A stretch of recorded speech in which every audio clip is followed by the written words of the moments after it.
దేవుని బిడ్డలారా, ఇప్పుడు మన ప్రభువును లోకరక్షకుడైన యేసుక్రీస్తు అతి శుభమైన నామమును బట్టి చేరి ఉన్న మీకు అందరికీ కూడా పేరు పేరున నా హృదయపూర్వక వందనాలు. అందరికీ వందనాలండి. ఈ వాక్యం వీక్షిస్తున్న మీకు కూడా నా హృదయపూర్వక వందనాలు తెలియపరుస్తున్నాను.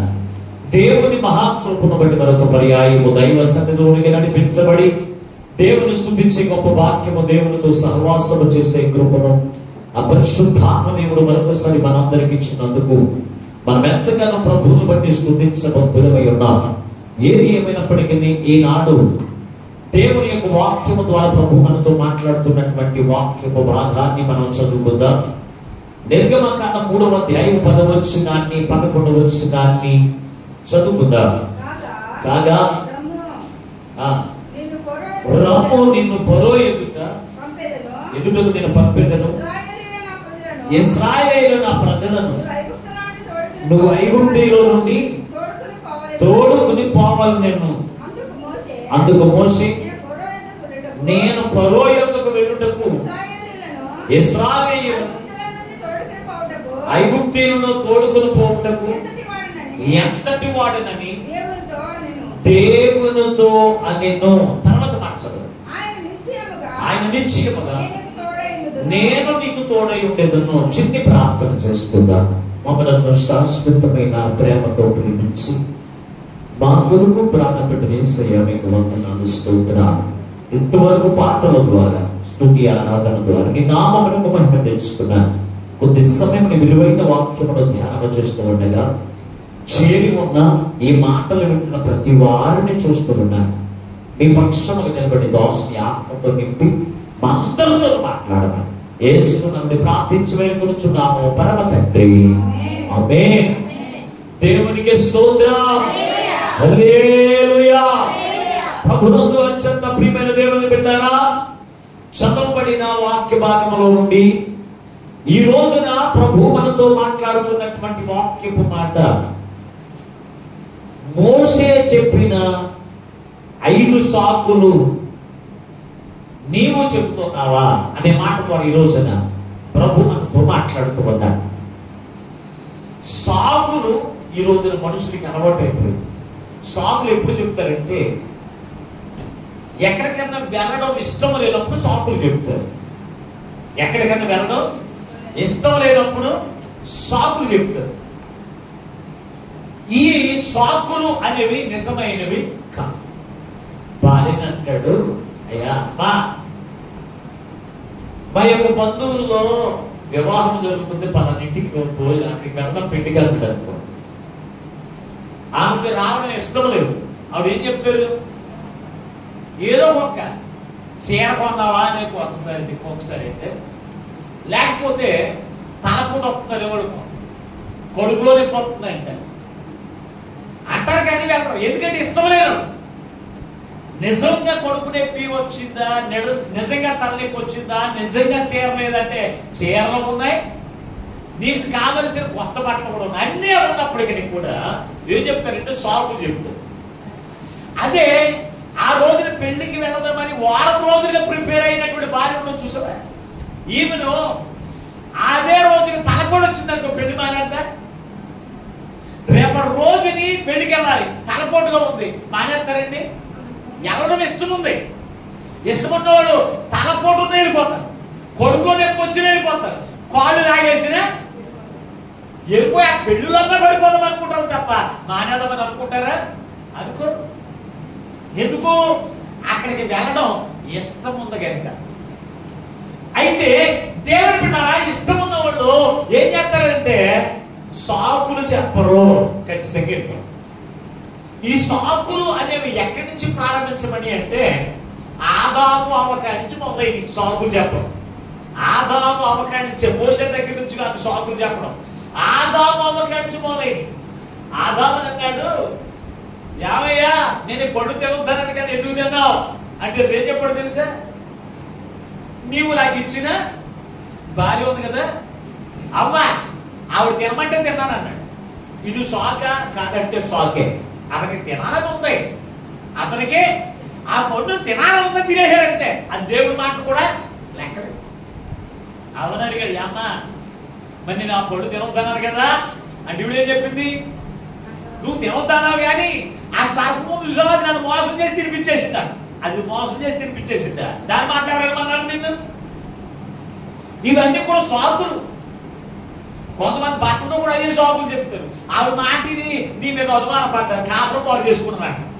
ఆ మాటలు ఈ దెయ్యాల మాటలు ఆ దెయ్యాల మాటలు విని కాపురం పాడు చేసుకోవాల్సిన పని ఏంటి లేదండి. ఈ సాకులు అనేవి మనం ఎదుర్కోకూడదు. ఖచ్చితంగా సాకులు చెప్పడం అనేది దేవుని ప్రజలకు అది విరుద్ధమైనది, విరుద్ధమైనది. దేవుని బిడ్డలారా, అటువంటి సాకులు చెప్పేటువంటి లక్షణం మనకే ఉండకూడదు. దేవుడు యెహోవా మోషేకు ఒక పని చెప్తూ ఉన్నాడు. ఏమని? ఇశ్రాయేలు ప్రజలందరూ ఐగుప్తు దేశంలో నలిగిపోతున్నారు. 430 సంవత్సరాల నుంచి వారు ఏం చేస్తున్నారు తెలుసా? నలిగిపోయారు.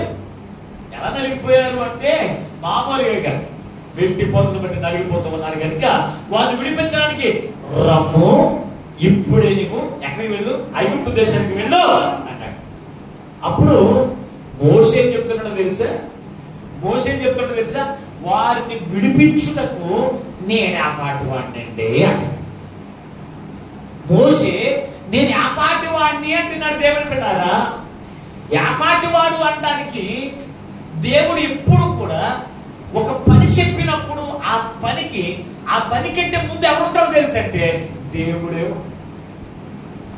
దేవుడికి ఒక పని అప్పగించాడు, ఒక పని చేయమన్నాడు అంటే ఆ పని కంటే ముందు ఎవరెళ్తారు అనుకుంటున్నారు? ఎవరెళ్తారు?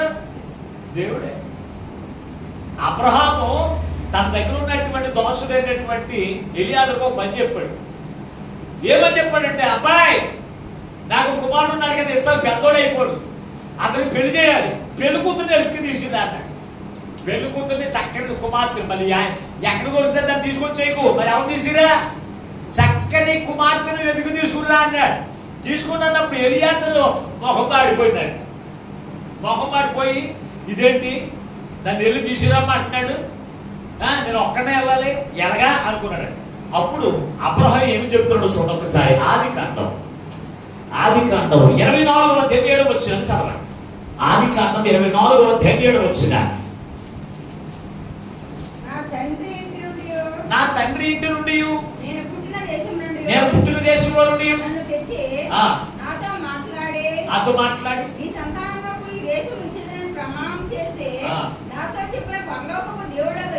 పరలోకపు దేవుడగు యెహోవా తన దూతను నీకు ముందుగా పంపును, అక్కడ నుండి నీవు నా కుమారుడికి భార్యను తీసుకుని వస్తావు అన్నాడు. ఏమన్నాడు?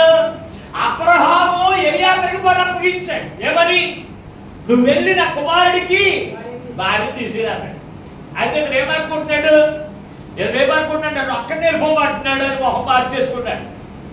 దేవుడు బిడ్డలారా, మొహం మార్చుకుంటూ ఉంటే దేవుడు అంటున్నాడు, ఇదిగో సర్వాధికారి అయిన దేవుడు, ఇదిగో నీకంటే ముందుగా ఆయన దూతల్ని దేవుడు దూతలు పంపిస్తున్నాడు.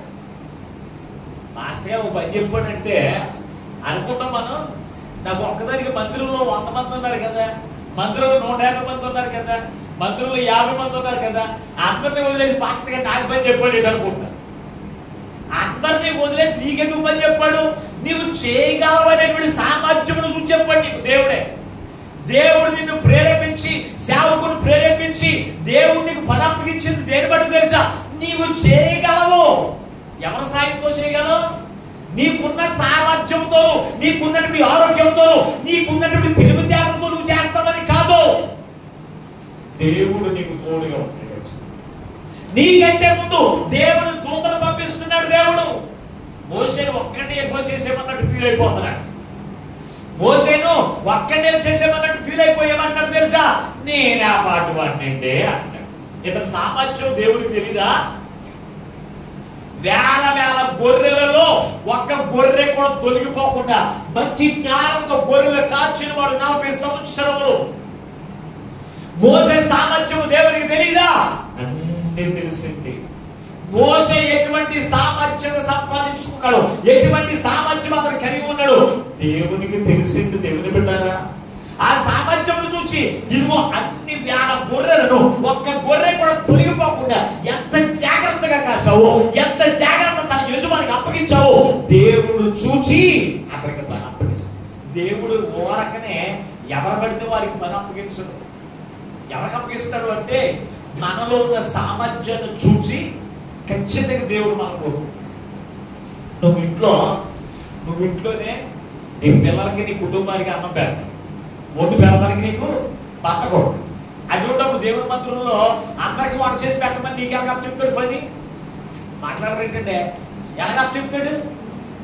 ఆయన అప్పచెప్పాలంటే దేవుడు ఆ పని అప్పచెప్పాలంటే నువ్వు ఇంటి దగ్గర నీ భర్తకు నీ పిల్లలకి వారికి కావలసిన టిఫిన్లు కానిచ్చి, వారికి కావలసిన ఆహారం కానిచ్చి, ప్రతిదీ కూడా చక్కబరిచేస్తున్న వరకు ఏ లోటు లేక మా అమ్మ, మా ఆవిడ, నా భార్య, నా ఇదిగో మా పిల్లలు, వీళ్ళందరూ కూడా మా అమ్మగారు మాకు ఎంతో శ్రేష్టమైన ఆహారం పెడుతుంది అనేటువంటి ఆలోచన అవన్నీ కూడా దేవుడు చూస్తాడు. చూసి నీవు దేవుని మందిరంలో నీకు పని అప్పగిస్తాడు. అంతేకాని ఇంటి దగ్గర నువ్వు ఏ పని చేయకుండా నువ్వెవరైనా పెడితే తినే రకంగా ఉంటే దేవుని మందిరంలో వంట చేసి పెట్టమని నీకు ఎలా చెప్తాడు? చెప్పడు. సామర్థ్యం చూసి నిన్ను పంపిస్తున్న దేవుడు నిన్ను ఒంటరిగా పంపించడు. ఎవరు పంపిస్తాడో తెలుసా? దేవుడు నీకు తోడుగా. ఆయన తోడుకుంటే నీకు భయం చేయడానికి, ఆయన తోడుగా ఉంటే నీకు భయం ఏంటి? షాపులు చెప్ప నేనే మాట వాడిని చేయడానికి, నేను రానండి, నేనే ఆ పాటు వాడిని చేయడానికి అంటావు. దేవుడికి ఉన్నారా? దేవుడు ఎప్పుడు కూడా నిన్ను ఒంటరిగా పంపించబెట్టి. ఇర్మియా గ్రంథంలో మీరు చూడగలిగితే ఇర్మియా గ్రంథం 1వ అధ్యాయం 6వ వచనంలో ఇర్మియా ఒక సాకు చెప్తున్నాడు దేవుడికి. ఏమని చెప్తున్నాడు ఒకసారి చదవండి. ఇర్మియా గ్రంథం 1వ అధ్యాయం 6వ వచనాన్ని. అందుకు అయ్యో నేను బాలుడనే, మాట్లాడుటకు నాకు శక్తి చాలదని అనగా యెహోవా నాకు ఇలా సెలవిచ్చెను, నేను బాలుడను అనవద్దు, నేను నిన్ను ఏంటంట, నేను నిన్ను పంపువాని యొద్దకు నువ్వు పోవాలి, చెప్పవలను, భయపడకు, నేను విడిపించుటకు నేను నీకు తోడై ఉంటాను అన్నాడు. దేవునికి స్తోత్రం. ఇర్మియాకు దేవుడు మాట్లాడుతున్నాడు. ఇదిగో పలానా ప్రదేశానికి వెళ్ళి నా ప్రజల్లో వాక్యం చెప్పలేమో అని చెప్తుంటే ఇతనేమంటాడు? నేను బాలుడను, నేను మాట్లాడలేదయ్యా, నేను సామర్థ్యం లేనోడిని, నేను పంపినాను. ఇదేంటంటే బాలుని అమ్మన్నాడు అంటారా? నిజంగానే బాలుని అమ్మన్నాడా దేవుడు? బాలుడిని కఠిన హృదయములు కలిగిన వారి దగ్గరికి పంపించాడంటారా? లేదండి.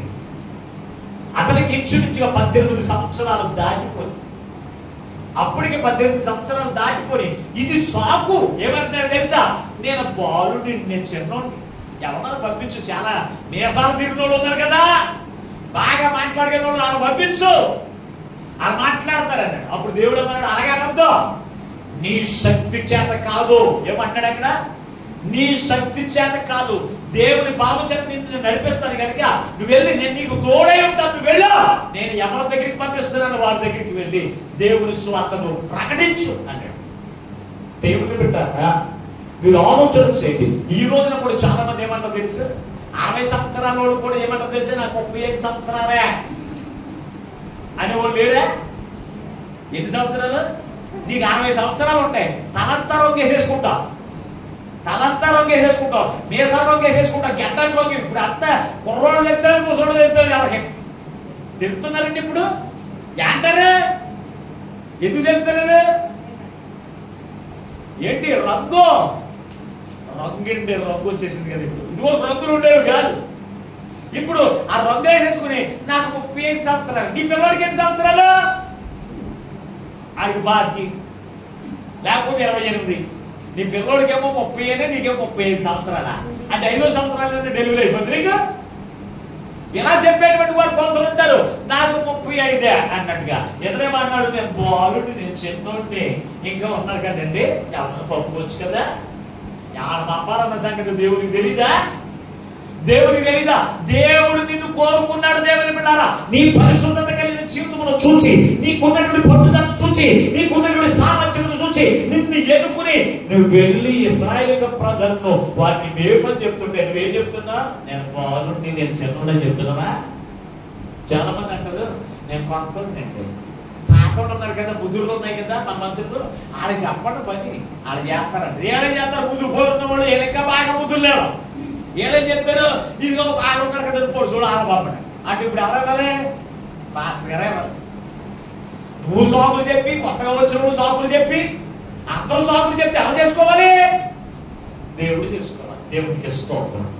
హల్లెలూయా. సాకులు చెప్పేటువంటి వారికి మనం ఉండకూడదు. దెయ్యాలు చెప్తాయి సాకులు. ఎవరు చెప్తారు సాకులు? దెయ్యాలే చెప్తాయి. మనం చెప్పకూడదు. దేవుని ప్రజలు సాకులు చెప్పేవారు కూడా సాకులు వెతుక్కోకూడదు. అసలు భర్తకి సాకులు చెప్పడం, భార్యకి సాకులు చెప్పడం, బిడ్డలకు సాకులు చెప్పడం, ఈ అవాడైపోయినండి. మందిరానికి వెళ్తున్నారు కానీ సాకులు మానట్లేదు. దేవుని బిడ్డల చాలా జాగ్రత్తగా ఆలోచన చేయండి. ఈ రోజున ప్రభు మనతో మాట్లాడుతున్నాడు. ఈ మోసే అంటున్నాడు, ఇది ఐగుప్తులు విడిపించి తీసుకున్నారంటే అతడు దేవునితోనే చెప్పాడంటే అక్కడ రాసిన మాట. ఏమని రాశాడు? దేవునితోనే చెప్పాడంటే ఏమని? నేను ఆ పాటి వాడిని విడిపించడం, నేను ఆ పాటి వాడని దేవునితో అనేను అని రాశాడు. నేను ఆ పాటి వాడిని. చాలా మంది దేవుడు పని చెప్తే పని చేయడానికి ఏమంటారు తెలుసా? నేను ఆ పాటి వాడిని, నా ఉద్యోగం ఆ పాటి వాడిదండి, నా కుటుంబం ఆ పాటి వాడిదండి, నాకే గతి లేకుండా నేను ఎడుతున్నానని చెప్తారు సాకు. నీవు అటువంటి మనస్తత్వం కలిగి ఉండడానికి వీల్లేదు. సాకులు చెప్పడానికి వీల్లేదు. నీకు చెయ్యాలి. దేవుడు ఒక పని చెప్పాడు, ఒక పని అప్పగించాడంటే నువ్వే చెయ్యాలి అని మనసు నీకు ఉండాలి. విధేయత చూపించాలని నువ్వు ఉండాలి.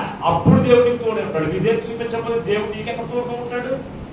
ఈ రోజున దేవుని ప్రజలకు దేవుడు తోడుండకుండా ఉండడానికి గల కారణం ఏంటంటే దేవుని మాటకు విధేయత చూపించట్లేదు. దేవుడు చెప్పిన పనులు చేయడానికి ఇష్టపడట్లేదు. దేవుడు నడవమన్నట్టుగా నడవడానికి ఇష్టపడతలేదు. ఇష్టపడకుండా దేవుడు నీకు తోడే అనుకుంటాడు. నువ్వు ఇష్టపడాలనుకుంటు అప్పుడు దేవుడు తోడుగా ఉంటే దేవుని సామర్థ్యం ద్వారా నువ్వు ఏదైనా చేయగలవు. మన సామర్థ్యంతో మనం ఏం చేయలేమండి. చేయగలమనుకుంటారా? సొలొమోను గొప్ప రాజు ఉన్నాడు. సొలొమోను గొప్ప రాజు. అతని తండ్రి ఎవరో తెలుసా? దావీదు. దావీదు దేవుడి మందిరానికి కడదామనుకున్నాడు. కడదామనుకుంటే దేవుడు అన్నాడు, అబ్బాయి నీ చేతులు రక్తాపరాధం చెప్పని నీ చేతులతో నేను మందిరం కట్టించుకో. ఎవరు పడితే వారితో దేవుడి మందిరం కట్టించుకో.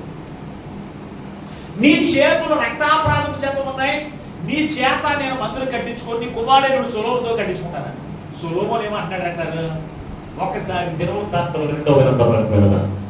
దినవృత్తాంతములు 2వ గ్రంథం 2వ అధ్యాయం 6వ వచనం చదవండి. ఆకాశములు మహాకాశములు ఆయనను పట్టజాలవు.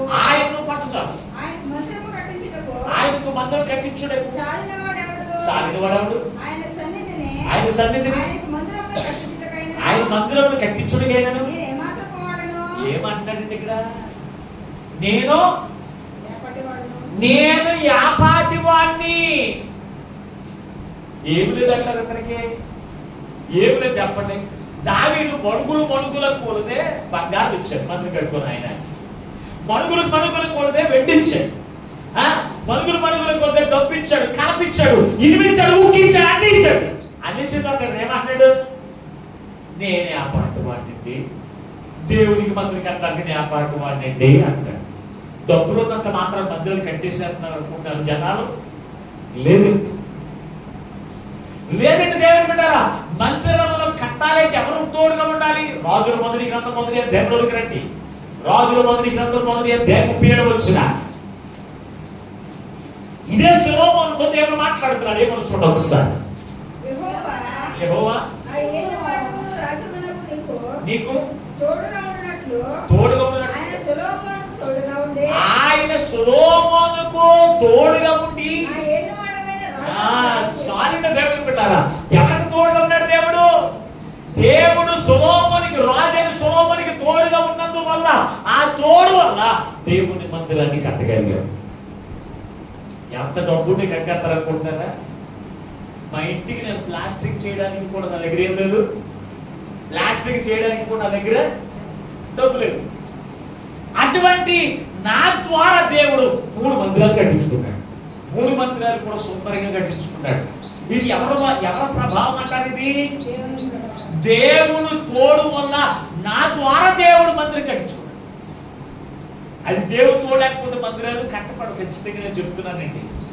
ఒక దైవజనుడు ఒక మందిరం కట్టాడు అంటే, ఒక సంఘాన్ని కట్టాడు అంటే అది అతని సామర్థ్యం కాదండి. నాకు నేనే మందిరం, చక్కని మందిరాన్ని కట్టాను, నాకు నేనే సంఘాన్ని కట్టేసుకున్నాను, వేల కొద్ది నా దగ్గరికి వచ్చి అంటున్నారు అనుకుంటారు దేవుడు పెట్టారా. అది నీ మొఖం చూసి కాదు. మన మొఖాలన్నీ కూడా స్వార్థపరంగానే కనపడతాయి, మన మొఖాలన్నీ కూడా అసూయపరంగానే ఉంటాయి. కానీ నీవు కలిగి ఉన్న దేవుడు నీకు తోడుగా ఉండడం వల్ల, ఆ తోడు వల్ల, ఆయన సామర్థ్యం వల్ల, ఆయన బలం వల్ల నువ్వు ఏదైనా చేయగలవు. అంతేకాని నీ వల్ల నువ్వు ఏది చేయలేవు. సొలొమోను ఎవరు దేవుడు తోడడం వల్ల చక్కని సొలొమోను యెరూషలేములో చక్కని మందిరాన్ని నిర్మించగలిగాడు. దేవుడు పెట్టాలి. అందుకే అపోస్తలుడైన పౌలు అంటాడు, ఒక చక్కని మాట రాశాడు. చదువు ఒక్కసారి. ఆ యొక్క అపోస్తలుడైనటువంటి పౌలు కొరింథీయులకు రాసిన 2వ పత్రిక 3వ అధ్యాయం 5వ వచనం మీరు చూడగలిగితే అక్కడ అమూల్యమైనటువంటి మాటలు అక్కడ అపోస్తలుడైన పౌలు పలుకుతూ ఉన్నాడు. చదవండి ఒక్కసారి. మా వలన ఏదైనాను అయినట్లుగా మా అంతట మేమే సమర్థులము కాదు, మా సామర్థ్యము దేవుని వలన కలిగినదే అంటున్నాడు. అంటే అపోస్తలుడైన పౌలు వల్ల సంఘాలు కట్టబడలేదు. అపోస్తలుడైన పౌలుకి దేవుడు తోడుగా ఉండి సామర్థ్యములు కలగజేయడం వల్ల ఆ సామర్థ్యం ద్వారా సంఘాలు కట్టగలిగాడు. ఆ సామర్థ్యం వల్ల మందిరాలు కట్టగలిగాడు. ఆ సామర్థ్యం వల్ల దేవుని యొక్క సువార్తను ప్రకటించగలిగాడు.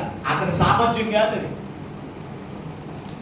కనుక దేవుడు బిడ్డలారా, దేవుడు మనకు తోడుగా ఉంటాడండి. మనకు ఒక పని అప్పగించినప్పుడు మనం అంతేకాని నేనే ఆ పాట వాడిని, నేనేం చేయగలను, కూలి పని చేసుకుంటున్నాను, నేనే ఆ పాట వాడినండి, ఇదిగో నేను ఇప్పుడు వరకు కష్టపడి పని చేద్దరికండి, పొద్దున ఒకటిలోకి వెళ్తండి, నేనేం చేయగలను సాకులు చెప్పే వరకు ఉండవద్దు. చాలా మంది దేవుని పని చేయమంటే సాకులు చెప్తారు, కానీ సాయంత్రం అయ్యేసరికి మందు తాగుతూనే ఉంటారండి, వ్యర్థంగా ఖర్చు పెడుతూనే ఉంటారు. దేవుడు పెట్టారా, అటువంటి సాకులు చెప్పేటువంటి లక్షణం నీలో ఉండకూడదు. దేవుడు చెప్తున్నాడు, నేను నీకు తోడై ఉన్నాను అంటున్నాడు. నేను నీకు తోడై ఉన్నాను, వెళ్ళు. అయితే ఈ యొక్క మోసే ఆ మాటకని విధేయత చూపించేసాడు అనుకుంటారంటే విధేయత చూపించలేదు. 2వ సాకు చెప్తున్నాడు, చూడండి ఒకసారి. ఇదే నిర్గమాకాండం 3వ అధ్యాయం, నిర్గమాకాండం 3వ అధ్యాయం చేత పట్టుకున్నాడు. 3వ అధ్యాయం 14-11 వచ్చిన చదవండి. మోషే చిత్తగించుము, నేను ఇశ్రాయేలు యొద్దకు వెళ్ళి వారిని చూచి నీ పితరుల దేవుడు నీ యొద్దకు నన్ను పంపునని వారితో చెప్పగా వారు అడిగిన వారితో నేనేమి చెప్పవలను. తర్వాత మాట చదవండి. అందుకు దేవుడు నేను ఉన్నవాడను అనువాడునై ఉన్నానని చెప్పు అన్నాడు. దేవునికి స్తోత్రం. ఇక్కడ 2వ సాకు తెలుసా, నన్ను నిలబడినావు, వాడిని విడిపించడానికి నన్ను నిలబడ్డావు కదా. అయితే నేను ఏం చెప్పాలి అక్కడికి వెళ్ళాను, నువ్వు ఎవరని చెప్పనా అంటే దేవుడితో అంతసేపు మాట్లాడి, దేవుడితో అంతసేపు మాట్లాడి, అతను దేవుడితో మాట్లాడుతున్నటువంటి మాటలు తెలుసా, దేవుడితో సహవాసం చేసి దేవుడు ఎవరో నేనేం చెప్పను అంటాడు. దేవుడు అంటే ఎవరో మోసేకి తెలవదంటారా? దేవుడు అంటే ఎవరో మోసేకి తెలవదా? తెలిసింది. ఈ రోజున దేవుడి సన్నిధికి వస్తూ ఉన్నారు, దేవుడితో సహవాసం చేస్తున్నారు, దేవుడి సన్నిధిలో గడుపుతూ ఉన్నారు. అయితే ఈ రోజున దేవుడు మిమ్మల్ని ప్రశ్నిస్తున్నాడు, దేవుడు ఎవరు అని ఇప్పుడు మీకు ప్రశ్న వేసింది. ఇప్పుడు మీరు చెప్పండి, దేవుడు ఎవరు? ఇప్పుడు చెప్పండి, దేవుడు ఎవరండి? దేవుడు ఎవరు? మాట్లాడలేకండి. దేవుడు అంటే ఎవరు? అసలు దేవుడు అంటే ఎవరు? దేవుడు అంటే ఎవరు? సృష్టికర్తను దేవుడు అంటారు. సర్వలోకమును సృష్టించిన సృష్టికర్తను దేవుడు అంటారు. సృష్టించిందంటప్పుడు ఎవరు? ఒక్కసారి ఆమోసు గ్రంథం 9వ అధ్యాయం 6వ వచనానికి రండి. 9వ అధ్యాయం 6వ వచనం.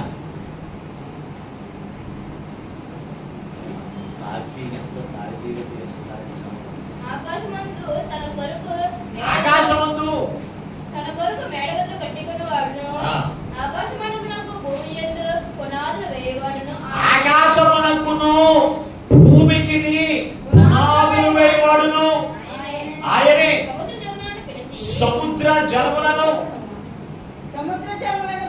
పిలిచి వాటిని భూమి మీద ప్రవహింపచేయువాడును ఆయనే.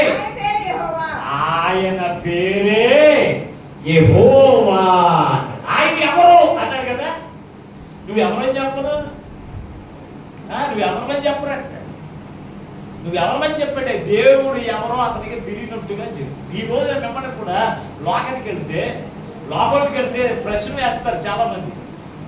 మీరు వెళ్తున్నారు కదా, దేవుడు ఎవరో చెప్పండి. నువ్వేం చెప్తావు? దేవుడు ఎవరంటే యేసుక్రీస్తు అంటావు. దేవుడు ఎవరంటే యేసుక్రీస్తు అంటావు.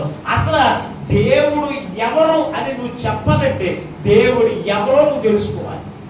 దేవుడు ఎవరంటే భూమికి ఆకాశములకు పునాది వేసి ఏం చేశాడు, సర్వలోకమును సృష్టించి నదులను సముద్రములను నీరుని ప్రవహింపజేస్తున్న దేవుడు యెహోవా దేవుడు, ఆయన దేవుడు అని చెప్పగలగా. సృష్టికర్త అంటే ఎవరో తెలుసా? సర్వలోకమును సృష్టించింది ఎవరో తెలుసా? సృష్టికర్త అయిన యేసుక్రీస్తు వారే. సర్వాధికారి అయిన దేవుడు ఆయన దేవుడు. ఇంకా ఎవరు కూడా సర్వలోకమును సృష్టించాము అని చెప్పుకోలేదండి. ఎవరు చెప్పుకోలేదండి, ఎవరు చెప్పుకోలేదు. మనుషులు చెప్తున్నారు, ఇదిగో వాడు సృష్టించారు, ఏదో సృష్టించారని మనుషులు చెప్తున్నారు తప్ప మేమే సర్వలోకమును సృష్టించాం, భూమికి పునాదులు వేసిన వారు మేమే అని చెప్పిన ఎవరు ఉన్నారంటే ఒక యెహోవా దేవుడుగా కనపడు. సర్వలోకాన్ని రక్షించడానికి రక్షణకర్తగా యెహోవా దేవుడు ఎలాగొచ్చాడు తెలుసా? ఆయన శరీరధారిగా యేసుక్రీస్తుగా ఈ లోకానికి వచ్చి సర్వలోక పాప పరిహారార్థముకు వధించబడి సర్వలోకమును రక్షించిన రక్షణకర్త యేసుక్రీస్తు ప్రభు అంటాడు. సర్వలోకము కొరకు ప్రాణం పెట్టిన వాడు ఎవరు తెలుసా? ఒక యేసుక్రీస్తే. సర్వలోకము కొరకు ప్రాణం పెట్టిన వారు ఈ లోకంలోకి ఎవరైనా ఉన్నారు అంటే ఒక యేసుక్రీస్తు తప్ప ఎవరు కూడా లేరు. దేవుడి దగ్గరికి వస్తున్న నీవు దేవుడు ఎవరో నువ్వు తెలుసుకోవాలి. మొట్టమొదటిగా తెలుసుకున్న తర్వాత దేవుని నమ్మాలి. దేవుని నమ్మి క్రీస్తుని అంగీకరించి ఆ క్రీస్తును గట్టిగా పట్టుకునేవాడిగా ఉండాలి. ఎందుకు వస్తున్నాం మనం దేవుడి సన్నిధికి? బయట ఎవరిని అడిగితే చెప్పడానికి నువ్వు యేసు ఎవరో నువ్వు తెలుసుకోవాలి. యేసుక్రీస్తు సర్వలోక పాప పరిహారములకు వధించబడ్డ ఉంటే కాదు, ఆయన పునరుద్ధాన శక్తిని మనకు గ్రహించి ఆయన పునరుద్ధానుడు లేచి ఆరోహణమయ్యాడు. ఆయన ఆరోహణ అంతస్తును మనకి ఇవ్వడానికి ఆయన సిద్ధంగా. ఆయన గురించి నువ్వు తెలుసుకోవాలి కదా. ఆయన జనన మరణ పునరుద్ధానం గురించి నువ్వు తెలుసుకోవాలి. అదే సువార్త. ఆయన గురించి నీకేం తెలియకుండా ఏసండి మా మందిరంలో చాలా బాగుంటుందండి, మా మందిరంలో సీలింగ్ ఉందండి, మా మందిరంలో భోజనాలు ఉన్నాయండి, ఇవి కదండి మాకు చెప్పుకోవడం. యేసు ఎవరో నువ్వు తెలుసుకోవాలి ఖచ్చితంగా. నువ్వు లోకంలోకి వెళ్తున్నావు, జనాల్లోకి వెళ్తున్నావు. వెళ్ళినప్పుడు యేసు ఎవరో అంటే నువ్వు తెలుసుకోకుండా వెళ్ళిపోవడం కాదు. అతను తెలుసుకున్నాడండి. మోషే సాకులు చెప్పినట్టుగా కనపడుతున్నాడు, కానీ ఏమన్నాడు తెలుసా? నేను ఏం చెప్పాలి లోకానికి వెళ్ళి అంటున్నాడు. వెళ్ళిపోమంటే వెళ్ళిపోవడం కాదు. దేవుడి మందిరం కూర్చొని ఏం చేయాలంట? చూడండి, అపోస్తుల కార్యముల గ్రంథం 22వ అధ్యాయం 14 వచనం ఒకసారి చదవండి. అపోస్తుల కార్యముల గ్రంథం 22వ అధ్యాయం 14 వచనం.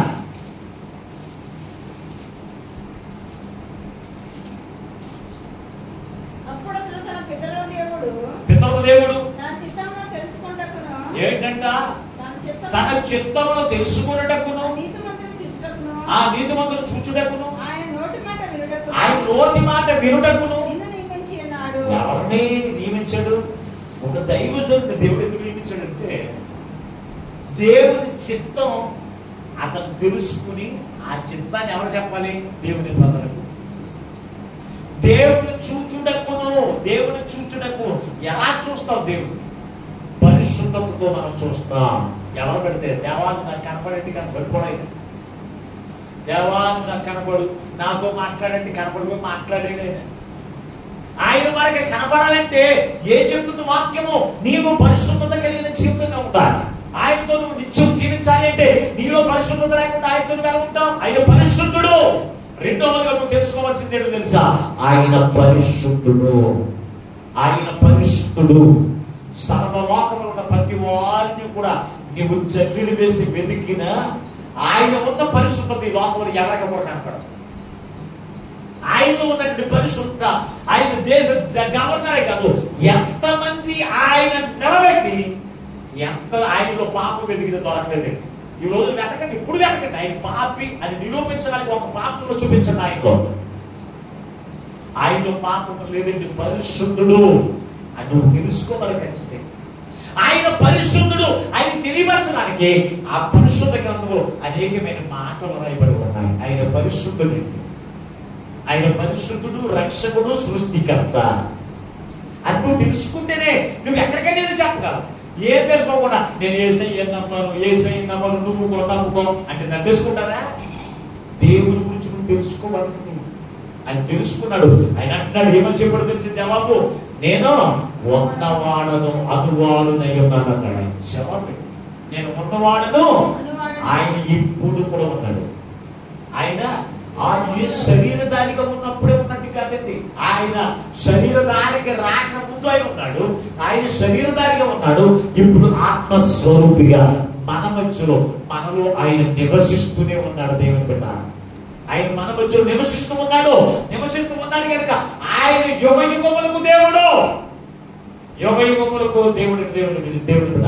నేను ఇదిగో నేను చనిపోయి నేను మరణించినను యుగ యుగములకును సజీవుడనై ఉన్నాను అంటున్నాడు దేవుడు. ఆయన సజీవుడైన దేవుడు, ఆయన యుగ యుగములకు కూడా ఆయన జీవిస్తూనే ఉన్నాడండి. ఆయన పాతి పెట్టిన సమాధి ఉంది, కానీ ఆయన సమాధిలో లేడు అనడానికి రుజువు ఇప్పటికి కూడా ఉంది. అంటే ఇప్పటికి కూడా ఎలా ఉన్నాడు? శరీరధారిగా, ఆయన ఆత్మస్వరూపిగా మన మధ్య ఎల్లప్పుడూ ఉన్నాడు దేవుడు బిడ్డ. అది మనం చెప్పగలిగే సామర్థ్యం మనం కలిగి ఉండాలి. ఈ సాకు అయిపోయింది. మూడో సాకు ఏం చెప్తున్నాడు తెలుసా? ఒక్కసారి ఆ ప్రజలు నన్ను నమ్మరు అంటున్నాడు. చదవడం ఒక్కసారి పరిశుద్ధ గ్రంథంలో చూడగలిగితే నిర్గమకాండము 3వ అధ్యాయం 4వ వచనం, 4వ అధ్యాయం 1వ వచనం చదవండి. అందుకు మోషే చింతగించు, వారు నన్ను నమ్మరు, నా మాట వినరు. ఉత్తరమీగా చాలండి దేవుని పిల్లారా. ఇక్కడ అంటాడు నన్ను నమ్మరన్నప్పుడు నీ చేతిలో ఏముందంటే కర్ర ఉంది అన్నాడు. నీ చేతిలో ఏముందంటే కర్ర ఉంది అన్నాడు. ఆ కర్ర ఏం చేయంటే కింద పడే అన్నాడు. కింద పడాయంటే కింద పడేసాడు, పాము అయిపోయింది. దాన్ని తోక పట్టుకు అన్నాడు. తోక పట్టుకున్నాడు, మరలా అదేమైంది? కర్ర అయింది. ఆ కర్ర అతను చేతికి ఇచ్చాడు. నీ చేయి చూపించన్నాడు. ఆ చెయ్యిని నీ యొక్క ఎక్కడ రొమ్ము భాగాన్ని లోపల పెట్టుకో అన్నాడు. పెట్టుకున్నాడు. కుష్ఠరోగం వచ్చేసి చేతికి బయటికి తీ అన్నాడు. కుష్ఠరోగం ఉంది. మనం అదే చేతిని మన లోపల పెట్టుకున్నాడు. పెట్టుకున్నాడు. కుష్ఠరోగం అంతా కూడా పోయింది. ఇంకా చూస్తా పెట్టి వెళ్ళాను. అయితే ఏమని చెప్తున్నాడంటే, ఇతను ఏం చెప్తున్నాడంటే వాళ్ళు నన్ను నమ్మరు. ఎందుకు నమ్మరు అని చెప్పాడు అంటే చాలా స్పష్టంగా రాశాడు పరిశుద్ధ గ్రంథంలో. మీరు చూడగలిగితే ఇదే నిర్గమకాండము 4వ అధ్యాయము 2వ అధ్యాయంలోనికి వెళ్ళి ఒకసారి 2వ అధ్యాయంలో మీరు చూడగలిగితే, ఇంకా ఐగుప్తీయుల దేశంలో హెబ్రీలు ఇద్దరు కూడా కొట్టుకుంటూ ఉన్నప్పుడు ఒక చక్కని మాట చెప్తూ ఉన్నాడు. ఏమని తెలుసా? మీరు నాకు తేపరా అని అడుగుతూ ఉన్నారు. చదవండి ఒకసారి మాట. నిర్గమకాండం 8వ వచనము చదవ. నడుచు వెళ్చుండ్రి, అప్పుడు అతడు అన్యాయం చేసిన వాళ్ళని చూచి నీవేళ నీ పొరుగు వారిని కొట్టుచున్నావని అడగగా, అతడు మా మీద నిన్ను అధికారిగా తీర్పరిగాను నియమించిన వాడెవడు? నీవు ఐగుప్తులు చెప్పినట్లు నన్ను చెప్పవన్నని అనుకుంటున్నావా అన్నాడు. ఎందుకు వెళ్ళడానికి ఇష్టపడతలేదు అంటే ఇక్కడ 2 విషయాలు. ఇద్దరికి 2 విషయాలు.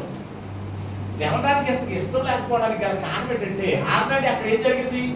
ఇతడు ఒక ఐగుప్తిని కొట్టి చంపేశాడు.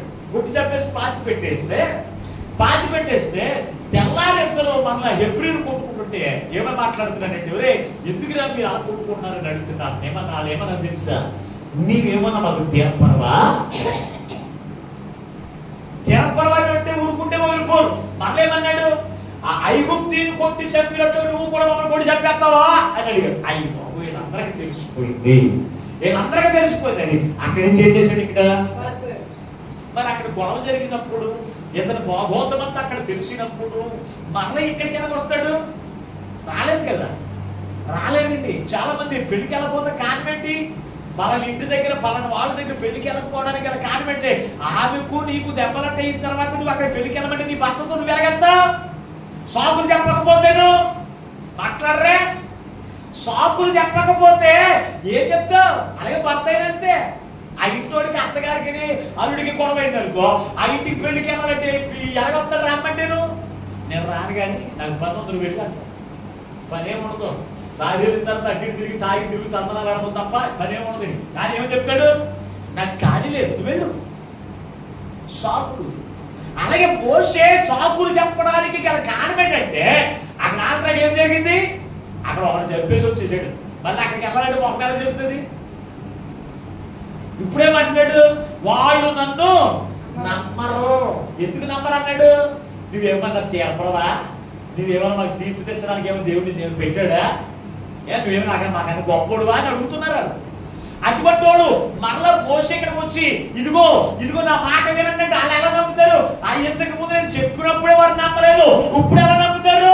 నన్ను నమ్మరా అని చెప్పినప్పుడు దేవుడు ఏం చేశాడు? నీ చేతిలో ఏంటి అని ఏంటంటే ఏం చెప్పాడు?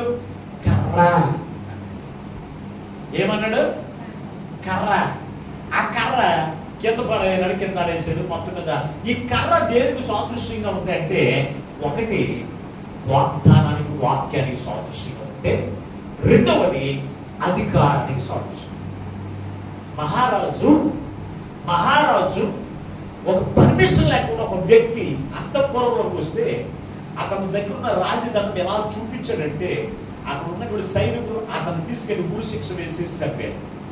ఖడ్గం చేత శరచ్ఛేదం చేయాలి అంటే అధికారం. కర్ర అధికారానికి సాదృశ్యంగా ఉంది. మాంత్రికుడి దగ్గర కూడా కర్ర ఉంటుంది. మాంత్రికుడి దగ్గర ఏముంటది? కర్ర.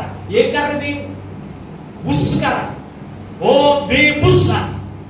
ఇది బుష్ కర్ర. ఇది బుష్ తప్ప ఏముంటుంది అక్కడ? బుస్సు బుస్సులే ఉంటుంది. దేవుని కర్ర ఏ కర్ర తెలుసా? అధికారంతో. ఏముంటుంది తెలుసా? అధికారంతో, వాక్యం, దేవుని మాటలతో కూడిన కర్ర. ఆ కర్ర ఏంటి అంటే బైబిల్. దైవజనుడు సంఘాన్ని దేనితో నడిపించాలో తెలుసా? ఒక్కసారి పరిశుద్ధ గ్రంథంలో మీరు చూడగలిగితే చక్కని మాట రాశాడండి. 110వ కీర్తన 2వ చరణం చదవండి.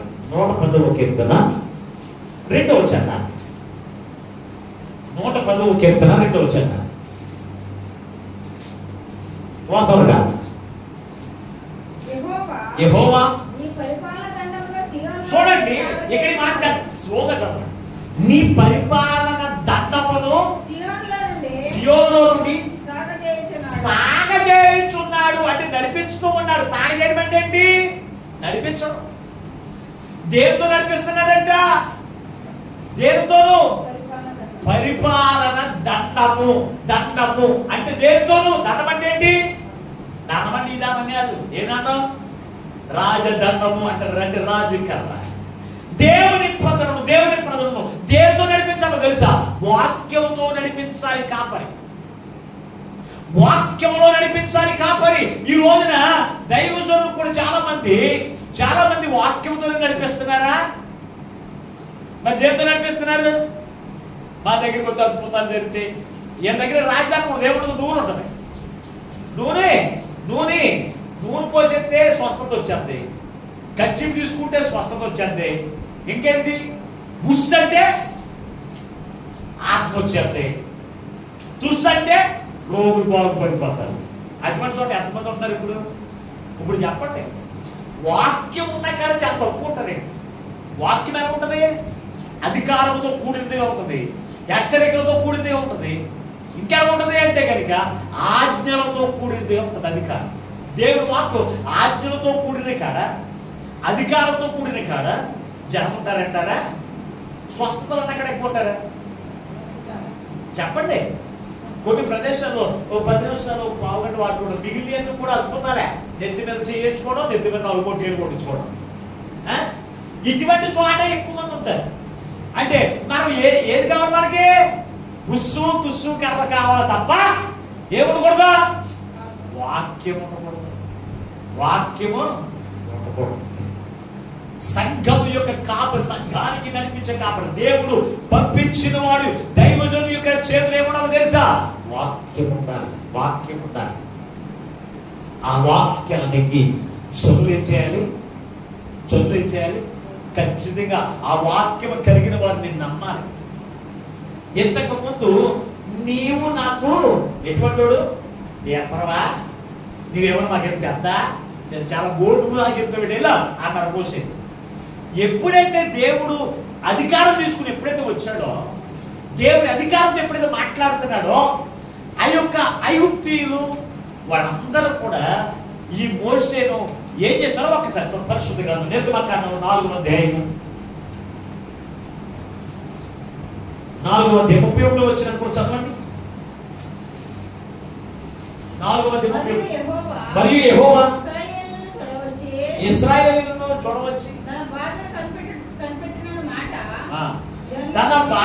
కనిపెట్టునను మాట చదువు విని తల వంచుకుని ఎవరికి నమస్కారం చేశారు వీళ్ళందరూ?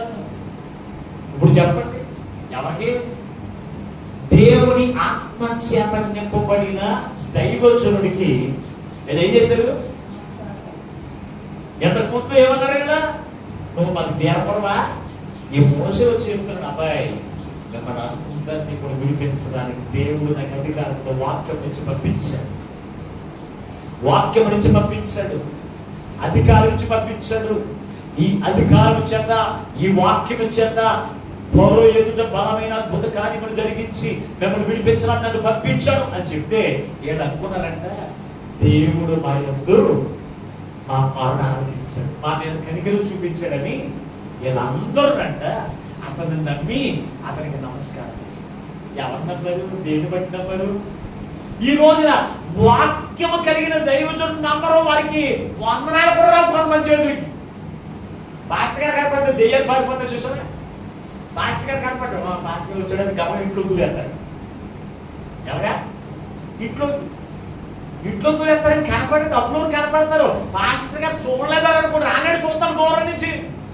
నాకు ఇంకా సైట్ రాలేదు బాగా అనుకుంటాను, వచ్చింది కన్ను ఎక్కుంటారు కదా పాస్టర్ గారు మధ్య మధ్యలో. నాకు బాగా తక్కువ ఉంది, 1 పాయింటే ఉంది సైట్. ఇంత లైటింగ్లో నాకు బాగా అనుకోండి, కొద్ది లైటింగ్ ఇంకా తక్కువ అయితే కానీ సరిగా దూరం సైట్ అసలు లేదు. నేను దూరంగా ఉన్న వాళ్ళు ఇంకా బాగా చూడరని అనుకుంటారు అంతే. కానీ దూరేస్తా ఉంటారు, ఆ సొంతలోకి ఈ సొంతలోకి ఈ ఇంట్లో కానీ దెయ్యాలు పారిపోతారు. ఎవరు చూసి? వాక్యం ఉన్న వాళ్ళు, దేవుని ఆత్మతో నింపబడిన వాళ్ళు దెయ్యాలు ఏం చేస్తే పారిపోతాయి. నిన్ను నమ్మాలంటే దేని బట్టి నమ్మాలి చెప్పండి? ఇంతకుముందు నువ్వు కోపిస్తే ఎవరో మోసే ఎవరో కోపిస్తే ఎవరైనా ఎదుటి వారు కొనవాడు ఎన్ని చార్లు కొడితే చచ్చిపోడండి. అంత రోషం దగ్గర ఎవరు నమ్ముతారు చెప్పండి? కోపిస్తే మాటలు, కోపిస్తే పద్ధతి, కోపిస్తే ఈ నీ క్రియలన్నీ కలిగి ఉన్నప్పుడు నీవు దేవుడు పంపించాడంటే నిన్నెవరు నమ్ముతాడు? నువ్వు బూతులు ఆడుతూ ఉంటావు, దేవుడు నన్ను పంపించాడంటే ఎవరు నమ్ముతాడండి? మాట్లాడరా? ఎవరు నమ్ముతారు? ఇతడు దేవుని ఆత్మ చేత, దేవుని చేత నడిపించబడిన తర్వాత ఇతని మాట తీరు ఎలా మారిపోయింది తెలుసా? వినయముగా, విధేయతగా, ఇతని పద్ధతి, ఇతను మాట్లాడే తీరు, ఇతని క్రియలు, ఇతని సాక్ష్యం అంతా వాళ్ళందరూ చూశారు. చూసేమన్నారు తెలుసా? అప్పుడు మరి ఈ రోజున దైవజుడిని అందరూ నమ్మేస్తారా? దైవ సేవకులు నమ్మాలన్నా, దైవ సేవకులు నమ్మాలంటే నీ మాట తీరును బట్టి నమ్ముతారు. నువ్వు దేవుని ఆత్మ నీలో ఉండాలి. దేవుడు నిన్ను పంపించాలని నమ్మాలి అంటే నీ క్రియలన్నీ మారిపోవాలి, నీకున్న కోపం అంతా పోవాలి. ఈ రోజున దేవుడిని పనిచేసి దేవునికి సేవ చేస్తున్న నీ జీవితంలో బూతులు మాట్లాడుతూ ఉంటూ దేవుడి పంపబడ్డా నేనంటే ఎవరు నమ్ముతారు చెప్పండి? దేవుడి చేత పంపబడిన వాడు బూతులు ఆడతారా? దేవుడి చేత పంపబడిన వాళ్ళు అబద్ధాలు ఆడతారా? దేవుడి చేత పంపబడిన వాళ్ళు మోసాలు చేస్తారా? మాట్లాడండి. దేవుడి చేత పంపబడిన వారు అసూయపరులుగా ఉంటారా? మొన్న పాస్టర్ గారు రాయమట్టిలోకి వెళ్ళి పాస్టర్ గారు అన్నాడంట, వెళ్ళి బ్రిడ్జ్ బాగుంది చూసి దేవుడికి చక్కటి బ్రిడ్జ్ ఇచ్చాడండి అన్నాడు. పోలు బాగా అందులో కొద్ది కూల్ డ్రింక్ తీసి ఇంటికి ఇచ్చాడు బాగా. మరి వెళ్ళి దేవుడికి మంచి బ్రిడ్జ్ ఇచ్చాడు దాన్ని ఆలో పొందుతున్నాడు. మా అన్న వెళ్ళి బ్రిడ్జ్ దగ్గరికి వెళ్ళి దేవుడికి మంచి బ్రిడ్జ్ ఇచ్చాడు అన్నాడు.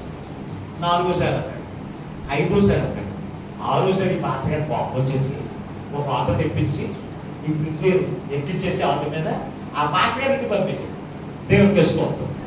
ఇందులో మీకు ఏం కనపడింది? ఆ మాస్టర్ గారు ఏముంది? వారమలేని తరం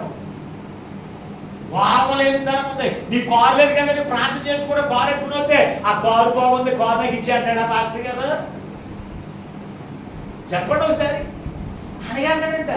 అలాగే ఫ్రిడ్జ్ పంపిస్తే పోనీ నాకెందుకు పంపించేవాళ్ళు? మీరు చాలా మంది మీరు నాకు ఫ్రిడ్జ్ దగ్గర కూడా మొత్తం ఫ్రిడ్జ్ పంపించేవాళ్ళు ఫోన్ చేసి. ఇప్పుడు చెప్పండి, ఇక్కడ మీరు చూస్తే దేవుని చేత పంపబడిన వారికి స్వార్థము, అసూయ, చెడు మాటలు, బూతులు, అబద్ధాలు ఇవేమీ ఉండకూడదు. ఇవన్నీ ఉంటే నిన్నెవరు నమ్ముతారు? దేవుడు పంపించాడంటే నిజంగా పంపించినా నీవి ఎన్ని మాట్లాడితే నిన్నెవరు నమ్ముతారు? నిన్ను నమ్మరు. అందుకే నన్ను నమ్మరు అన్నాడు. నిన్ను నమ్మాలంటే అబ్బాయి నా సాక్ష్యాన్ని కలిగి వెళ్ళాను, నా అధికారం తీసుకునేళ్ళు, నా మాట తీసుకునేళ్ళు. కొంతమందిని ఏమన్నా పలానా ఇంటికి వెళ్ళి దేవుని మందిరంలో వంట చేస్తున్నారు కనుక కుక్కర్ పెట్టాలి, పాస్టర్ ఏమన్నా చెప్పంటే ఏమో చెప్తారు తెలుసా? వీళ్ళు ఏం చెప్తారంటే వెళ్ళి కుక్కర్ కదా ఇయ్యి అంటే నేను ఏమన్నారనుకో వచ్చేసి పాస్టర్ గారు మీరు ఏమన్నారేంటి అని చెప్పినా కానీ ఏమన్నారని చెప్తారు. ఏ మొహం చూసి ఎక్కడెత్తారు? రోజు పొద్దున్న లేచావు తిట్టేస్తావు, నీ మొహం చూసి ఎవరెత్తారు? నీ కుక్కరో పొద్దున్న లేచి ఆడుతూ దెబ్బలాడుతూ ఉంటావు, నీ మొహం చూసి ఎవరెత్తారు? అదే పాస్టర్ గారు ఏమన్నారంటే నీ మొహం చూసి ఇవ్వకపోతే పాస్టర్ గారు మొహం చూసి ఇస్తారు. ఆ మాట చెప్పు నువ్వు వెళ్ళి చెప్తారే. ఎలా నమ్ముతారు నిన్ను? నిన్ను నమ్మాలంటే నువ్వు బూతులు ఆడుతూ ఉంటే, నువ్వు దెబ్బలాట్లు ఆడుతుంటే, తెల్లారు వేసి గొడవలు ఆడుతూ ఉంటే నేను నమ్ముతారా? దేవుడు పంపించాడంటే దేవుడు కదా నన్ను నమ్మరు అన్నాడు. వదిలేసాడంటే దేవుడు వదలలేదు. దేవుడు పెట్టారా? దేవుడు కోరుకున్న వ్యక్తిని ఎన్నిసార్లు సాకులు చెప్పిన దేవుడు విడిచిపెట్టడు. దేవుడు పెట్టారా? విడిచిపెట్టకుండా మళ్ళా ఏం చెప్తున్నాడు ఇతడు అంటే పరిశుద్ధ గ్రంథం నుంచి మీరు చూడగలిగితే 4వ సాకు కనపడం చూడొకసారి. ఒకటి నేను ఏపాటమని అన్నాడు, రెండోది నేను ఏం చెప్పమని అన్నాడు, మూడవది వారు నన్ను నమ్మరు అన్నాడు. నమ్మేటప్పుడు దేవుని మాటలు, దేవుని క్రియలు, దేవుని ప్రవర్తన పట్ల చెప్తే ఆడకి ఏం చేశారు? అందరూ కూడా నమస్కారం చేసి వందనాలు చెప్తారు. దేవుడు మా శ్రమను చూసి నిన్ను నా ఎందుకు పంపించారయ్యా, వందనాలయ్యా. నమ్మేటప్పుడు దేవుడు చేసి నమ్మలేదా? నమ్మరు. ఖచ్చితంగా నీవు కూడా నీ తోటి విశ్వాస దగ్గరికి దేవుని మాటలు చెప్పాలంటే నమ్మాలంటే నువ్వు ఎవరున్నాడు తెలుసా? దోషకురాలుగా, అబద్ధికురాలుగా, దెబ్బలాట కోరేదానిగా నువ్వు ఉంటే నిన్ను ఎవరు నమ్మరా? ఎవరు నమ్ముతారు? ఆ భర్త ప్రాంతానికి మీ ఆవిడ గారిని ప్రాంతానికి పంపించమంటే ఎలా పంపుతారు? నువ్వేమో వ్యభిచారం చేయడు వ్యభిచారం చేయకుండా మానకుండా ప్రాంతానికి పంపించమంటే ఎవరు పంపుతారు? నువ్వు నమ్మాలంటే, నిన్ను నమ్మాలంటే నువ్వేం చేయాలి? పరిశుద్ధుడిగా, పరిశుద్ధురాలుగా దేవుని ఆత్మచేత నింపబడిన ప్రవర్తన క్రియలు నీలో ఉండాలి. అప్పుడు ఖచ్చితంగా నేను నమ్ముతారు. నేను పక్కింటి కోరికి వెళ్ళొద్దన్నారండి, లేకపోతే మన నాలుగుతో సహవాసం చేయొద్దన్నారండి. ఎందుకు నమ్మరు? సోది మాటలు చెప్పి భార్య భర్తలకు గొడవ పెడతారా? సోది మాటలు చెప్పి కుటుంబాల్లో కలతలు పెట్టేటువంటి నీతో ప్రాంతానికి ఎలా పంపుతారు? నేను నమ్మాలి అంటే నువ్వు ఎలాగున్నావో తెలుసా? నీ క్రియలన్నీ కూడా నాయ. 4వ సాక్ష్యం చెప్తున్నాడు చూడొకసారి. ఇది నిర్గమాకాండం 4వ అధ్యాయం 10వ వచనం. నిర్గమాకాండము 4వ అధ్యాయం 10వ వచనం.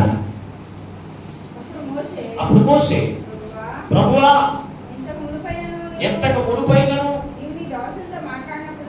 నీ దాసులతో మాట్లాడుతున్నప్పుడు అయినను నేను మాట నేర్పరని కాదు, నేను నోటి మాంద్యము గలవాడను, నాలుక మాంద్యము గలవాడను అని యెహోవాతో చెప్పగా మానవునికి దూరించిన వాడు ఎవడు? మోగవానిగానే నేను, చెవిటివానిగానే చాలు, నీకు వదిలేసే. ఇది సాకు అనేది ఏంటంటారంటే అబద్ధాన్ని సాకు అని. అవునా లేదు? ఇప్పుడు మోషే నత్తువాడు అంటారా?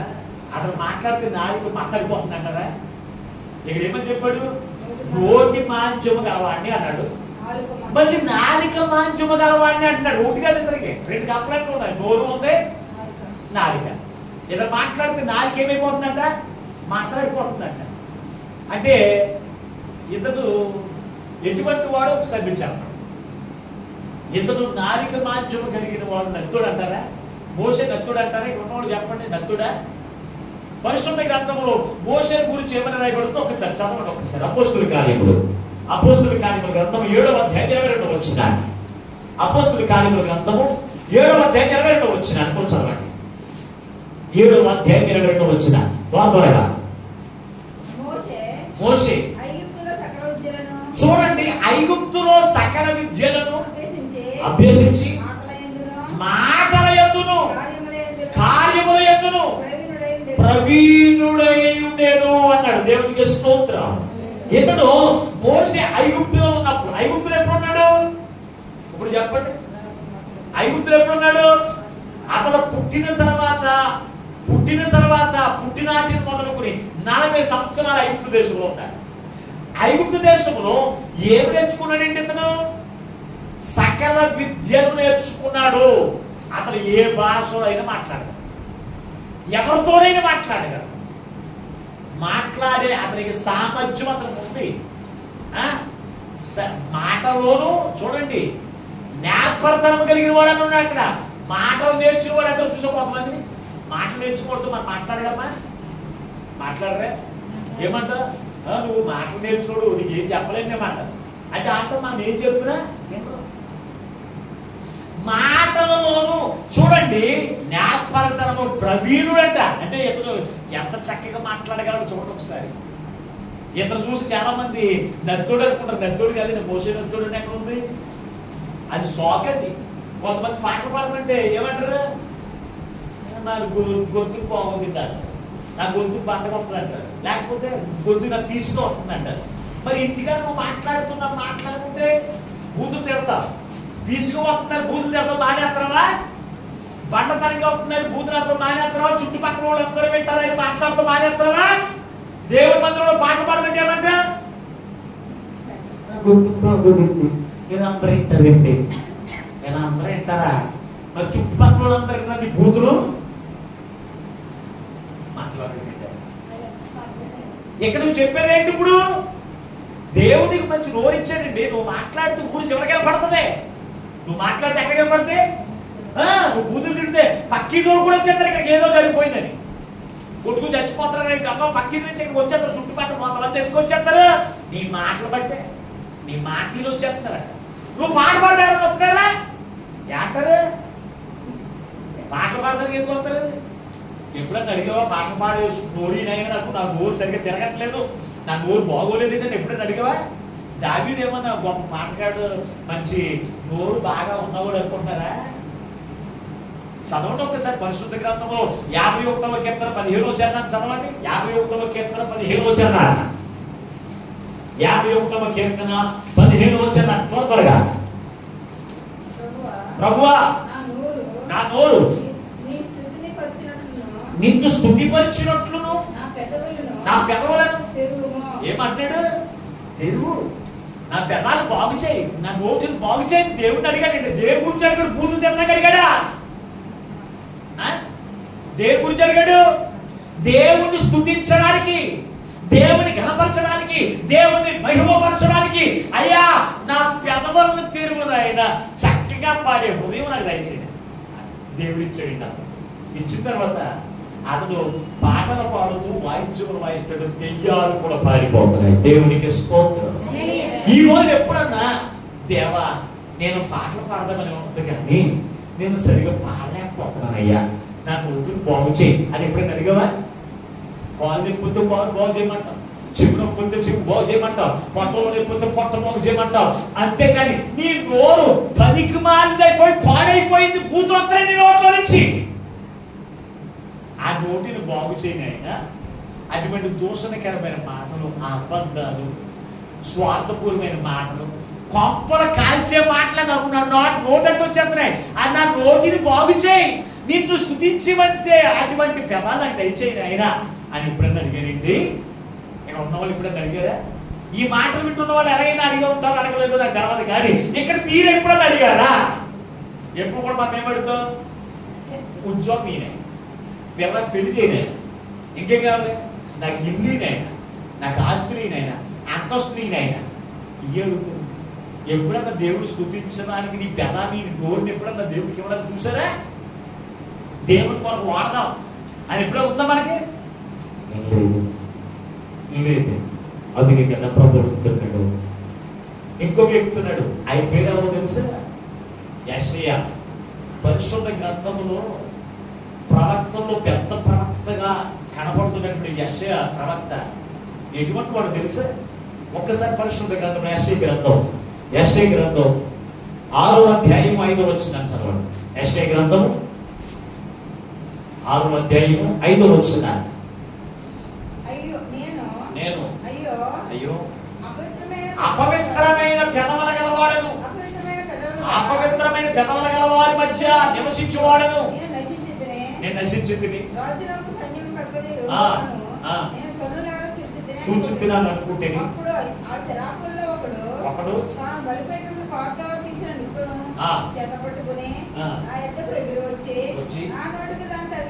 తగిలించెను. కనుక నీ పాపము ప్రాయశ్చిత్తమైనను. అప్పుడు నేను ఎవని పంపుదును, నా నిమిత్తము ఎవరు పోదును అని ప్రభు సెలవీగా వింటిని. అప్పుడు చిత్తగించుము, నేనున్నాను నన్ను పంపించుము అన్నాడట. యెషయాని దేవుడు పంపించలేదు సేవ గురించి. యెషయాని దేవుడు పంపిస్తాడు అపవిత్రమైన పెదవుల గలవాడిని, అపవిత్రమైన పెదవుల గలవారి మధ్య నివసించువాడు అతను. అంటే అందరూ బూతులు ఆడుతున్నారు కానీ ఇతర బూతులు ఆడేస్తాడు. నువ్వు పరిశుద్ధంగా ఉంటావు, పక్కన ఉన్నావుడి ఒకసారి తిడుతుంది, నువ్వు మాట్లాడకుండా పక్కన పాస్టర్ గారు ఉన్నారు, పాస్టర్ గారు ఉన్నారు, బూతులు ఆడు. రెండోసారి చూస్తావు, మూడోసారి చూస్తావు, నాలుగోసారి చూస్తావు, ఐదోసారి ఏం చేస్తావు? వాళ్ళు ఆడిన పూతే నువ్వు ఆడతావు, వాళ్ళు ఆడిన పూతే నువ్వు ఆడతావు. అప్పుడు నువ్వు పవిత్రుడివా? ఇప్పుడు చెప్పండి, నువ్వు పవిత్రుడివా? అపవిత్రమైన పెదవుల గలవారి మధ్యలో నివసించిన వారు ఓర్పు లేక సహనము లేక వారు బూతులు ఆడుతున్నారు, నువ్వు ఆడితే వారితో కలిసి నువ్వు కూడా అపవిత్రుడివే. నువ్వు పరిశుద్ధుడివేం కాదు, పరిశుద్ధురాలు కాదు. కనుక నువ్వేం చేయాలి? దేవా నా పెదాలని నువ్వు నన్ను పవిత్రపరచు అంటే అక్కడ ఒక దేవదూతంట ఒక కారు తీసుకొచ్చి అతని పెదాలకు తాకి బాగు చేసింది. అతని పెదాలు బాగు చేసిన తర్వాత ఒక మాట పడుతుంది వల్ల. ఏ మాటది? నా ప్రజల యొద్దకు నేను ఎవరిని పంపుదును అని స్వరం పడుతుంది. వినట్లేదు. దేవుని ప్రజలను కాయడానికి, దేవుని ప్రజల వాక్యంతో మేపడానికి నువ్వు వెళ్ళు అని అనలేదు. అప్పుడు ఏమన్నాడు తెలుసా? నేనున్నానయ్యా, నన్ను పంపించి నేను పోతాను. నువ్వు సాకులు చెప్పొచ్చు కదా. ఇప్పుడు ఇది నేను సాకులు చెప్పాడా? చెప్పలేదండి. దేవుడు సాకులు చెప్పే మనసుని కొనుక్కోవడం పాటలు పాడాలనే మనసుని ఉంటే సాకులు వెతుక్కో. నా గొంతుకు బాగుందని, నా స్వరము బాగుందని నువ్వు ఎప్పుడు సాకులు చెప్పబెట్టి. నేను ఇదివరకు సేవలోనికి రాకముందు పాటలు పాడుతూ ఉండేవాడు. పాటలు పాడుతుంటే ఇక్కడ ఉన్నవాడు చాలా మందికి తెలుసు. మా ఆత్మీయ తండ్రి గారు నేను పాట పాడితే అని కూడా అంతే. అంతమందిలో అనేవాడ లేదా? మీకు ఇక్కడ చాలా మంది తెలుసు. అనేటప్పటికి నోరు మూసేసి నేలకుంటుంది. మళ్ళీ ఒక పల్లవి 2 లైన్ అయిన తర్వాత అని కూడా అంతే. అరే అనేటప్పటికి మరి 7తో పాడుకోండి. ఇప్పుడు ఉన్నవాళ్ళు అలాగంటే వారం రోజులు మొహం మార్చుకునే ఉంటాను. ఇప్పుడు ఎవరన్నా అదే మాట అంటే ఎలా ఉంటుంది? ఓ వారం మాస్టర్ గారి మీద ఎలా ఉంటుంది? పీకి మీద పీకి వరకు కత్తించుకుని నరికేయాలన్నాడు చూస్తాను ఆయన. మరి నేను అలా లేని గారికి ఈ రోజు దేవుడి సేవలో ఇప్పుడు నేను ఎక్కడికి వెళ్ళినా అయ్యగారు మీరు పాట పాడి బాగుంటుంది, అయ్యగారు మీరు పాట పాడి బాగా పాడతారు, మీరు బాగా అంటారు. ఎక్కడ పాస్టర్ మీటింగ్కి వెళ్ళినా నాతో పాట పాడించుకుంటారు. అంటే నేను బాగా పాడతానని మీకు చెప్పట్లేదు. దేవుడు నన్ను బాగు చేశాడండి. అలా ఉన్నదే కదా. నా గొంతు బాగుంటుంది, నా గొంతు బాగుండేది కాదు. పాట ఎలా పాడాలో దానికి రాగం ఎలా తీయాలో నాకు తెలియదు. ఇప్పుడు చెబుతున్నా ఎవరు ఎట్లేదు. పాటకు రాగం తీసి పాడాలి. ఆ మ్యూజిక్ సరిపడే. నువ్వు పాట పాడుతుంటే మ్యూజిక్ కొట్టుకోడు నలిగిపోకూడదు. ఎలా కొట్టాలి ఎలా అన్నట్టు నలిగిపోకూడదు. నేర్చుకోవాలి. అంతేగాని ఎలా పాడతారు? నేను గేదెలో ఉన్నది లేకపోతే 10 రోజులు అని చెప్పేసి అలా పాడకూడదు. చక్కని పాట. దేవునికి స్తోత్రము గానము చేయడం మంచిదని పాడతారు. చక్కగా పాడతారండి. చక్కని స్వరములతో నిన్ను పాడిందని పాడ. చక్కని స్వరంతో పాడదు. నేర్చుకోవాలి. చక్కగా రావాలి. స్వరం నేర్చుకోవాలి. అందరూ సింగర్లు అందరూ కూడా అది పుట్టుతో వచ్చేలేదా స్వరాన్ని నేర్చుకున్నారు. నేర్చుకోండి అంతేగా నాకు గేదె స్వరం పది స్వరం అని చెప్పేసి పద్దులాగా గేదెలాగా పాడకండి. నేర్చుకోవాలి, ఖచ్చితంగా నేర్చుకోవాలి. ఇంటికెళ్తా ఏం పని సాయంత్రం అంతా కూడా ఏం చేస్తారు, సెల్ ఫోన్ ఇచ్చుకుని గంటలు తర్వాత పనికిరాని ఏం చూస్తారు తప్ప ఎప్పుడైనా ఒక పాట విందాం నేర్చుకుని దేవుడి మధ్యలో పాడదామనే ఆలోచన ఉంటుంది మనకి. ఇక్కడ పాడమంటే ఏమో ఎలబడతారు పద్దులాగా గేదెలాగా. ఇలా కాదండి. అపోస్తలుడైన పౌలు మంచి ఊరేసుకుంటారు. అపోస్తలుడైన పౌలుది అపోస్తలుడైన పౌలు ఎటువంటిదో తెలుసా? ఒకసారి చదవండి ఒకసారి. కొరింథీయులకు రాసిన 2వ పత్రిక, సమయం అయిపోతుంది త్వరగా. 2వ అధ్యాయం, కొరింథీయులకు రాసిన 2వ పత్రిక 2వ అధ్యాయం మొదటి వచ్చిన.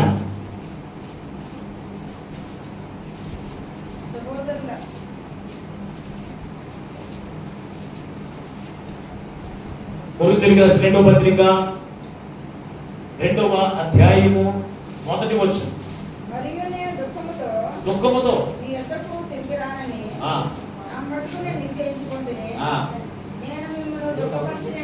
నేను మిమ్మల్ని దుఃఖపరిచిన ఎడలా తప్ప మరి ఎవరు నన్ను సంతోషపరిచినో, నేను వచ్చినప్పుడు ఎవరి వల్ల నేను సంతోషం పొందుతున్నానో వారి వల్ల నాకు దుఃఖం కలుగుకోవాలని ఈ సంగతి మీకు వ్రాసితిని.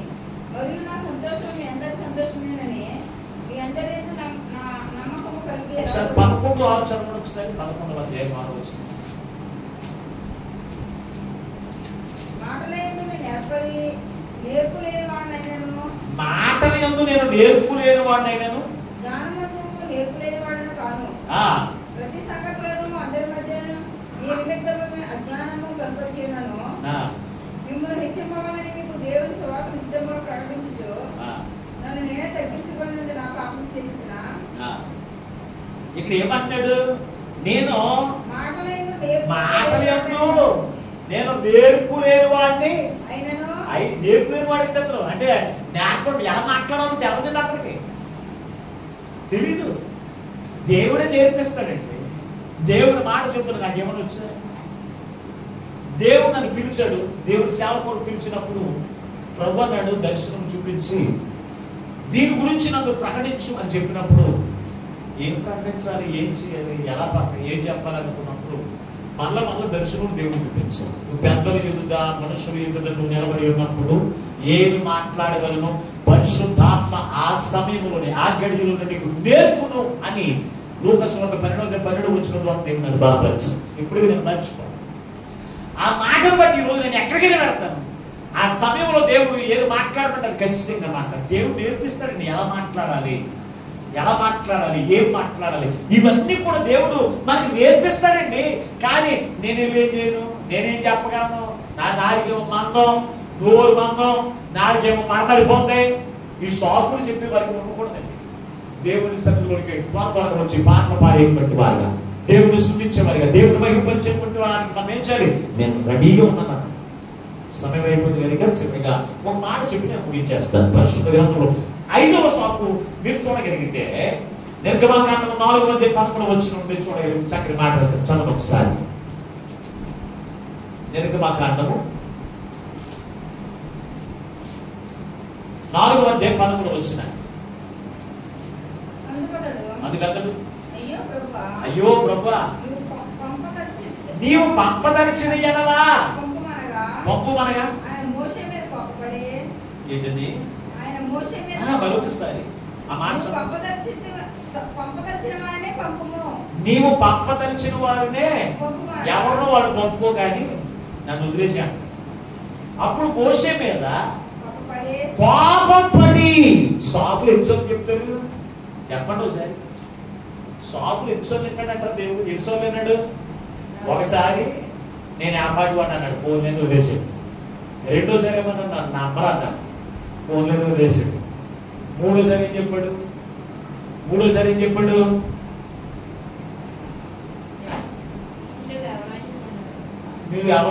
ఎవరని చెప్పను అన్నాడు.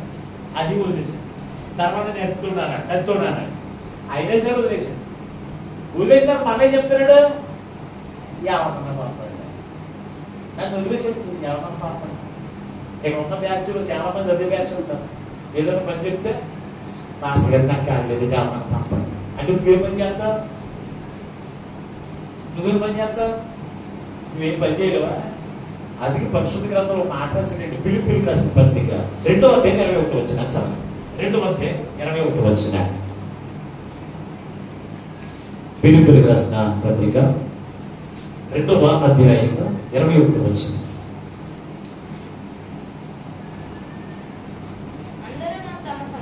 అందరూ తమ సొంత కార్యములనే చూచుకుంటున్నారు కానీ యేసుక్రీస్తు కార్యములను చాకలు వెళ్ళి నువ్వు సరుకులు తెచ్చుకోవాలి ఇంట్లోకి. ఏం చేస్తారు? ఎవరన్నా పంపుతారా? వెళ్ళిపోతారా? ఒకవేళ పంపితే మీ అబ్బాయినో నీ యొక్క భర్తలో లేకపోతే నీ కుటుంబంలో ఎవరో గొప్ప వెళ్ళిపెట్టాలంటే, అదే దైవజనుడు చెప్తే నేను చేస్తానండి, నేను ఎవరితో నా పిల్లలతో చేస్తాను అనే మనసు నాకు ఉంటుందండి. ఏమన్నా నాకు వెళ్ళింది పలానా ఎల్లమ్మకో పొల్లమ్మకో చెప్పను. ఆ పొల్లమ్మ ఎల్లమ్మ సంగతి నేను ఏం చేయాలి? ఆ ఫోన్ నెంబర్ ఎక్కడ నువ్వు తెలుసుకోవాలి, తాజమహల్లో నుంచి తెలుసుకుని వాళ్ళకి నేను చెప్పాలి. నువ్వు వెళ్ళి చెప్పమని, నువ్వు వెళ్ళి చెప్పాలంటే నువ్వు రోజు దెబ్బలాడితే నీకు నీ మాట ఎవరు చెప్తారు? నువ్వు చెప్పినట్టు ఎవరు చెప్తారు? దేవుడు కూడా ఒక సాక్స్ ఉంటాడు, 2 సాక్స్ ఉంటాడు, 3వ సాక్స్ ఉంటాడు, 4వ సాక్స్, 5వ ఆయన పోకపోతే నీ జీవితం ఎలాగుంటుందో తెలిసా? చీకటం ఏమైపోతుంది. సాకులు చెప్పకుండా దేవుని విషయంలో, దేవుని మందిరానికి వచ్చే విషయంలో, దేవుని పాటలు పాడే విషయంలో, దేవుని ఆరాధించే విషయంలో సాకులు విడిచిపెట్టేయండి. ఖచ్చితంగా సాకులు విడిచిపెట్టేయండి. నీకు ఏదైనా కావాలంటే పరుగు నేను త్యాగం తెచ్చుకుంటావా? దేవుని మందిరానికి రమ్మంటే కాళ్ళు అయ్యేస్తున్నాయా? దేవుని మందిరానికి రమ్మంటే ఏమి లాగేస్తున్నాయి? త్యాగంలో ఒక అవసరం. నడిచెల్లి 10 రూపాయలు 20 రూపాయలు ఇచ్చే నడిచెల్లి డామేజ్ తెచ్చేసుకుంటాం. ఆ సాకు అది సాకు కదా. దేవుడి మందిరానికి రావడానికి నీకు కాళ్ళు రాదు, దేవుడి మందిరానికి పాటలు పాడడానికి నోరు రాదు, దేవుని మాటలు నమ్మం. మరి సాకులన్నీ చెప్పి నీ జీవితంలో శ్రమలు కాకపోతే ఏం తెచ్చుకుంటావు? నీవు చెప్పే ప్రతి సాకును బట్టి 1 సారి 2 సార్లు 3 సార్లు చూసిన తర్వాత ఆయనకి కోపం వచ్చి శ్రమలో బాధలు నీ దగ్గర పంపిస్తుంటే, అప్పుడైనా నేను దేవునికి సాకులు చెప్తున్నానని బుద్ధి తెచ్చుకుని సాకులు విడిచిపెట్టి దేవుని సన్నిధికి వచ్చి దేవుని యొక్క పనిలో నువ్వు వాడబడతావంటే అది కరెక్ట్. అందుకే ఈ రోజున మోషేవలే నువ్వు సాకులు చెప్పద్దు. మోషేవలే సాకులు వెతుక్కోవడం వల్ల, సాకులు చెప్పడం వల్ల ఆ ధామో మరణమో పాల్పోయి పొందుతున్నారు. ఆ ధామమ్మ ఎక్కడికి వచ్చారు? వారు మరణం వరకు వచ్చేసారు. ఈ రోజున మరణం ఏంటి తెలిసే? నరకంలో పోతామని అర్థం. సాకులు చెప్పుకోవడానికి ఎక్కడ ఉంటారు? సాకులు చెప్పుకోవడానికి ఎక్కడ ఉంటారు? నరకంలో డైరెక్ట్. అది ఎక్కడది? నరకంలో పాల్గొంటున్నారు. అందుకే ఇప్పుడు వరకు సాకులు చెప్తూ దేవుని సన్నిధిని ఎక్కడు తిరుగుతున్నా, సాకులు చెప్తూ దేవుని పనిని ఎక్కడు తిరుగుతున్నా, ఈ రోజున ప్రభు నీతో మాట్లాడుతుండగా సాకులు విడిచిపెట్టండి. దేవుని మాటను విధేయత చూపించండి. ఆయన మాట విధేయత చూపించి ఆయన మాట చొప్పున చేసి ఆయన ఇచ్చే దేవులకు, ఆయన దేవుని పరలోక రాజ్యానికి వారసులు ఉండడానికి యేసుక్రీస్తు వారు నీ కొరకు నా కొరకు ప్రాణం పెట్టు. ఆయన నీ కొరకు చేసిన రక్షణ కార్యాన్ని జ్ఞాపకం చేసుకుంటూ ఆయన విధేయత చూపించింది. ఆయన దేవుడు పాత్రలు గట్టి గొప్ప వాక్యమును ఆ పరిశుద్ధాత్మ దేవుడు ఈ మాటలు ఉండేటప్పుడు అనుగ్రహించును గాక. ఆమేన్. ప్రార్థన చేసుకుందాం. తలలు వంచి ప్రభు మనతో మాట్లాడుతూ ప్రతి మాటలు బట్టి దేవ ఈ రోజున మా మధ్యలో నీకు వచ్చి వేసి మాతో మాట్లాడవని ఎవరికి వారి ప్రార్థన చేయండి.